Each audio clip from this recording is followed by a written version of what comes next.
and gentlemen. What are you doing? What do you mean? He goes, Tobin, we're back. Felt quick. The intro's playing. Felt like, oh, it is No, we 11:06. just had like a 30-minute conversation Yeah, about we had about the Time about flies. the playoffs. Dude. Time He, flies. You know look, what I'm saying? this is an interesting conversation. So he asked me, he say, hey, man, you ever just go on the field and the other team playing and you go, yeah, this ain't going to be our day.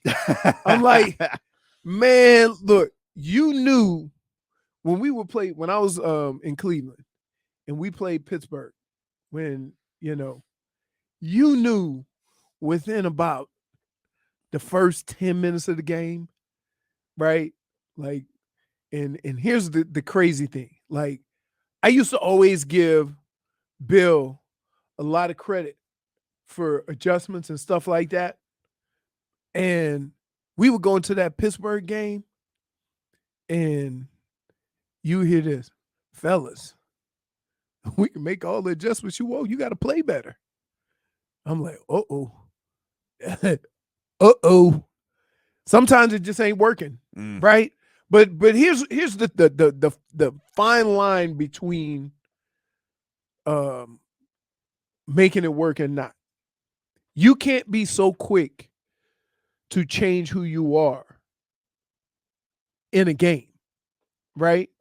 And sometimes, and this happens with coaches a lot, they run the ball 10, 15 times and they ain't get the big play out of it, and they'll abandon the run. And that's usually just when it starts getting good. So, like, I think coaches need to be more patient with the run and give a team like San Francisco credit, because they got to run it. They can't put all that pressure on Purdy. You know what I mean? So they just find creative ways to run it with different people. But they're in a situation where they can't abandon the run.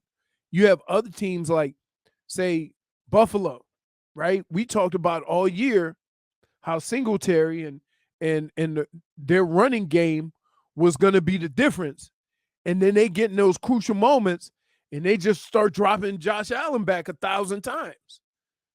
So you have to know the difference between adjustments and your identity and being a better version of who you are. Right. And a lot of coaches fold under that to where they start struggling to get behind, and you see a whole different team, and you're like, whoa. That's not who you've been all year. Let's get to some headlines brought to you by the new Palmetto Ford Truck Super Center. Why buy your truck at a car store? Palmetto Ford. We know trucks.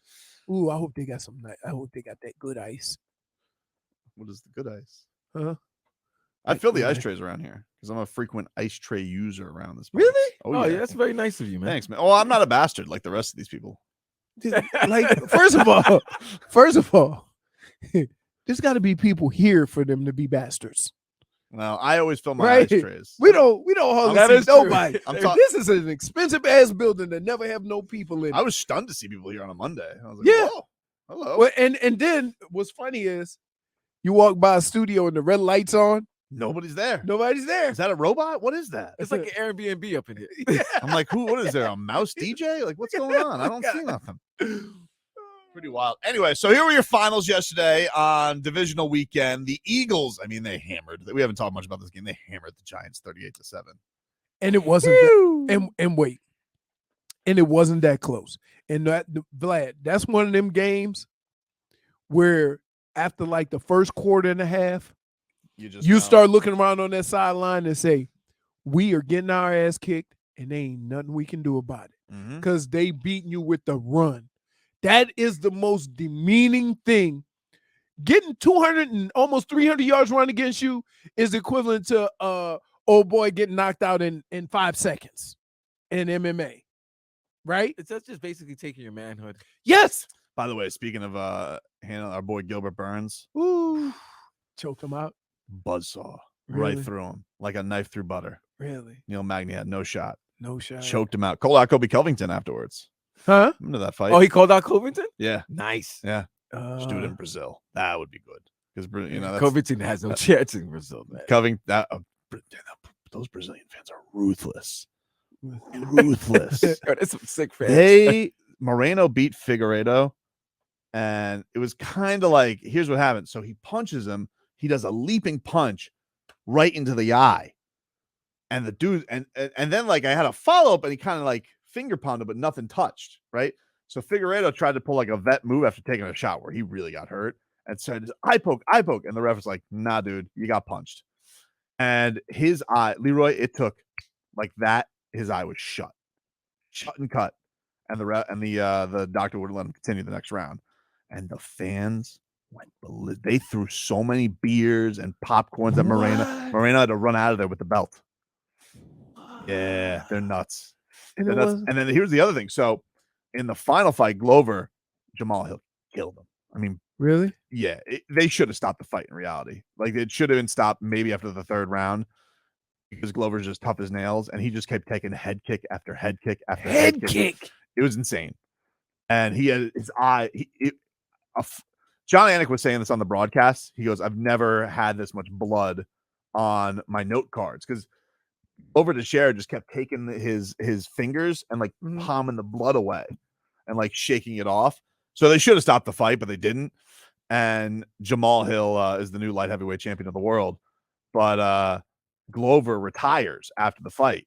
And finally, I mean, he's old as hell. I thought he should have like won the belt, and because he was like one of those guys that never won the belt, finally won the belt.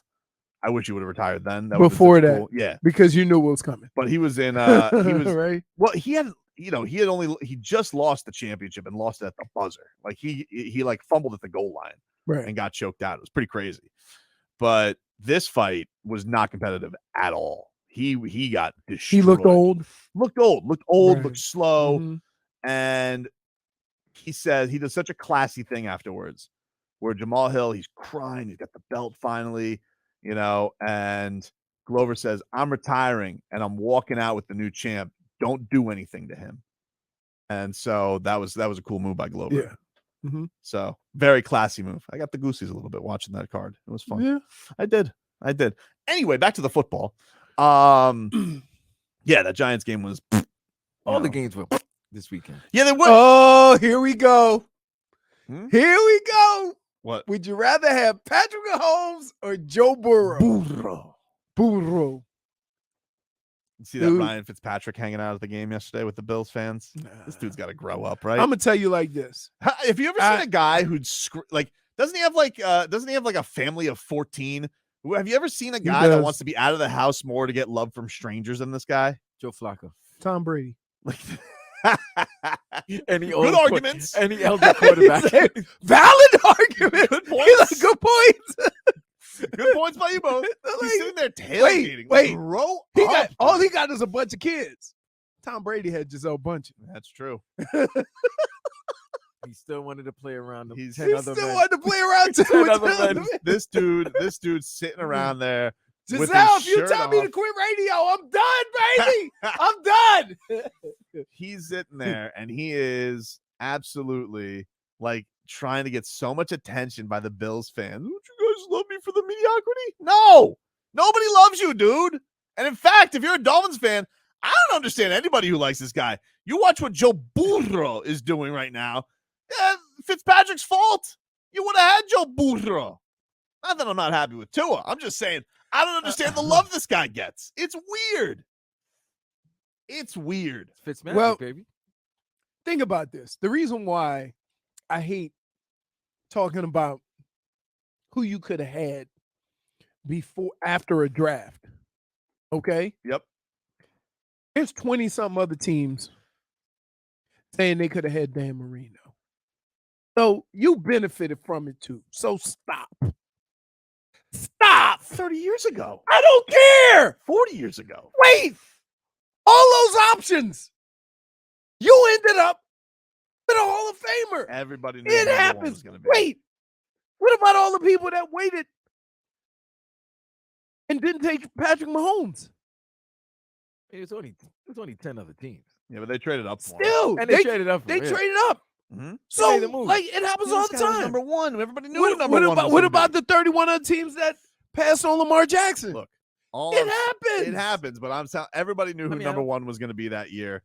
And Yes. the only reason that you weren't number one is because this Fitzpatrick and his stupid pride went Oh, and won some wait. games. So let me get this straight.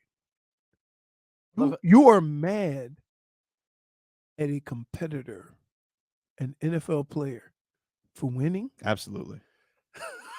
Time out. Let me ask you this. Hmm? Are you all right? Which Ryan Fitzpatrick are you upset at? The Fitzpatrick that you think cost you a chance of getting Joe Burrow, Mm-hmm. or the Fitzpatrick who was leading the Dolphins to a winning season and got replaced by Tua? Both. I hate them both. I hate all Ryan Fitzpatricks. I hate- Wait, he's like I- Ryan Fitzpatrick is walking In outside fact, what you say like there, the Matrix. this is Mr. exactly Smith. this is exactly why I hate all elements of Fitzpatrick. I hate the guy that's not bad enough to tank, but thinks he's too good to be replaced. That's all I hate about him. Because everybody treats him like he's a Hall of Famer, even though he's never been to the playoffs to play for Who half the treats league. him like a Hall of Famer? Everybody, dude. Nobody He does. sits there His on own that family doesn't treat him like he a Hall of sits- Famer. He That's sits why he was there- at the Buffalo game. He sits there at Thursday Night Football with his Hawaiian shirts and his Christmas sweaters and plays ukulele with Tua, even though he booed that he was gone. Get out of here. Mike Gesicki thanks him instead of Tua. Take a hike, Gesicki. Really? Oh, now you're down Take against a What are hike, you dude. doing? You know, I saw a real tight end this Ah. weekend. His name's George Kittle. Gesicki's not built like George. Kittle me this, Batman. Gesicki doesn't even have facial hair. -1. like Kittles look like he just Kill came me this, right. Batman. Kittles look like he just came right out of the woods. Ryan Right? Fitzpatrick. Does I didn't know. He George Kittles look like he just He came looked right like out of the he just woods? finished doing a live show with the WWE and just Yes! go straight to the game right Right. after. Yes. Somebody says Yes. that Glover's face looked like a pepperoni calzone. He's not wrong. It was brutal. I got to give you some pictures during the break. All right. So like What? I don't understand. Why are you mad at a quarterback for winning? Oh, dude. Because Like, that's what you get. You know what? what is the saying? It's fans like this. It's fans like this that get what they deserve. Why? Right? Fans complain about winning and then complain that your team didn't tank enough. Make up your damn mind. I'm salty. I'm salty. Here's the thing. I'm salty for a couple of reasons. Walk One- me through this. Please Okay. help me understand how you Everybody- can complain when think your about team's this. losing Mhm. and complain when they don't lose enough. Think about this. The Dolphins took all that crap that year for putting people in danger. Danger. The Cincinnati Bengals got to sneak through the back door, and somehow they're in 2 straight AFC championship games with Joe Burrow. Not a criticism. Nary a criticism. Nothing. But you know what they say? Pride cometh before the fall. Dude, first of all, stop it. Stop it. With the, you ain't ye old English. You ye old redneck. Stop. Stop. If you give it wisdom, the first words out of your mouth better be Bubba. Hey, Bubba. Because that's how rednecks do it. Not like